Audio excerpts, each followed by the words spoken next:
मनसेचे राज्यस्तरीय 3 दिवसीय पदाधिकारी शिबिर आता इगतपुरीमध्ये आजपासून सुरू होत आहे आणि यासाठी मनसेचे पदाधिकारी राजगड कार्यालयामधून 2 बसेसमधून इगतपुरीच्या दिशेने रवाना झालेले आहेत। या मेळाव्यामध्ये राज ठाकरे पदाधिकाऱ्यांना मार्गदर्शन करणार आहेत आणि यावेळी राज ठाकरे नेमकी काय भूमिका मांडतात याकडे सगळ्यांचंच लक्ष असेल।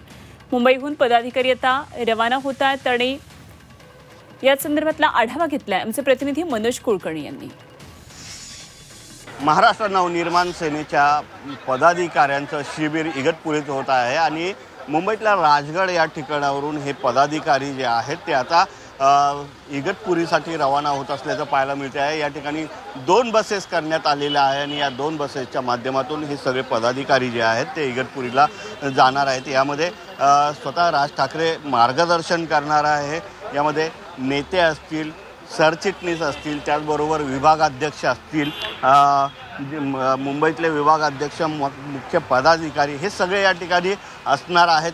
हे शिबिर होणार आहेत। नेमकं या शिबिरात राज ठाकरे काय मार्गदर्शन करतात हे पाहणं सुद्धा महत्त्वाचं ठरणार आहे, कारण येत्या काही काळामध्ये मुंबई महापालिका निवडणूक होणार आहे। तसेच राज्यभरातल्या जिल्हा परिषद पंचायत समित्यांची सुद्धा निवडणुका होणार आहे आणि त्या अनुषंगाने राज ठाकरे यांचं मार्गदर्शन होणार आहे।